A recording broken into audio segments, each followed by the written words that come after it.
माता पार्वती ने कहा, प्रभु आपको गुरु मंत्र तो देना पड़ेगा, जो काशी में मरेगा उसके कानों में मंत्र देना पड़ेगा। नहीं। शंकर भगवान मना कर दिए, पार्वती जिद पे अड़ी रही, नहीं माने। तब भगवान शिव ने वचन दिया, ठीक है पार्वती, मैं तुझे वचन देता हूं, काशी में जो मरेगा उसको गुरु मंत्र मैं दूंगा। पार्वती भी चतुर थी। पार्वती ने मन में सोचा कि आप गुरु मंत्र दोगे वो ठीक है, पर मुझे कैसे मालूम पड़ेगा कि आपने गुरु मंत्र दिया? मुझे भी तो मालूम पड़ना चाहिए कि आपने गुरु मंत्र दिया। मुझे कैसे मालूम पड़ेगा?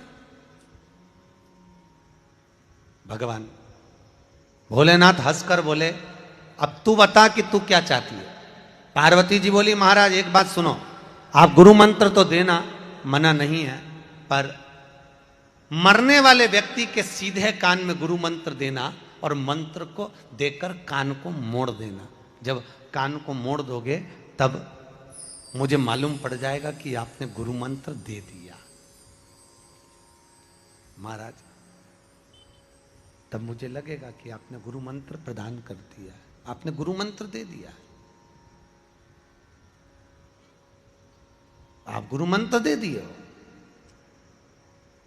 शंकर भगवान कहे, पार्वती ठीक है, हिंदू धर्म की आज की भी रीति है, काशी में मरने वाले का सीधा कान अपने आप टेढ़ा हो जाता है। आज भी नियम, आज भी। अगर किसी के काशी में अगर प्राण छूटे हैं तो उसका सीधा कान अपने आप टेढ़ा हो जाएगा। अपने काशी में मर, अभी मुक्त नगरी है काशी, मोक्ष नगरी है काशी। भारत की भूमि के सबसे ज्यादा मुर्दे अगर कहीं जलते हैं तो वो काशी में जलते हैं। पूरी भारत की भूमि के सबसे ज्यादा अगर मुर्दे जलेंगे तो वो काशी में जलेंगे। अभी मुक्त नगरी। पहले हमको भी विश्वास नहीं हुआ था क्या काशी में मरने वाले का सीधा कान टेढ़ा हो जाता है, पर जब काशी में माहेश्वरी भवन में बिदर कर्नाटक की महिला मंडल, वाशवी महिला मंडल ने कथा करवाई, थोड़ा रिटर्न बढ़ाइए भैया, रिटर्न बढ़ाइए। वाशवी महिला मंडल ने जब कथा कराई तब हम वहाँ पहुँचे तो मणिकर्णिका के घाट पर हमने जाकर बहुत सारे मुर्दों को देखा। तो हमने उनसे कहा, भैया हमको यहाँ पर इनका मुख देखना है। मुख देखना है? हाँ। तो आपके कोई रिश्तेदार है क्या? अब हमने सोचा व्यक्ति मर तो गया है तो रिश्तेदारी है, ऊपर जाके तो सब एक संबंधी। हमने कहा हाँ भैया हमारे रिश्तेदार, रिश्तेदार है, हाँ चले।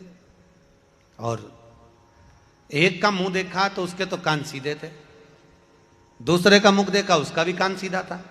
हमने सोचा इसमें शिव महापुराण में लिखा है कि काशी में मरने वाले का सीधा कान टेढ़ा हो जाता है, तो यहां तो कान सीधा है।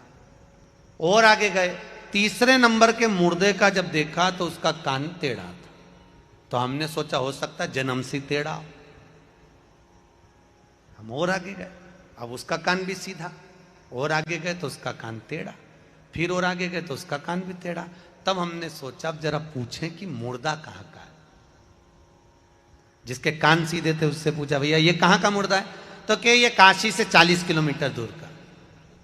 ये कहां का है? तो कि काशी से 42 किलोमीटर दूर का। जिसके कान टेढ़े थे उसका पूछा, ये कहां का है? तो कि काशी की ये वाली कॉलोनी का।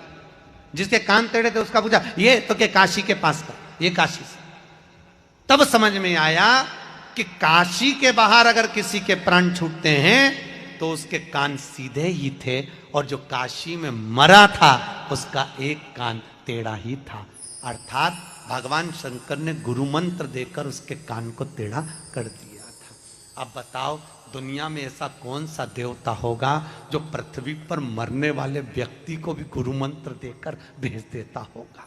कौन देव? इसलिए देव अधिदेव एक ही देव। देवताओं का भी जो देव है वो महादेव, वो महादेव।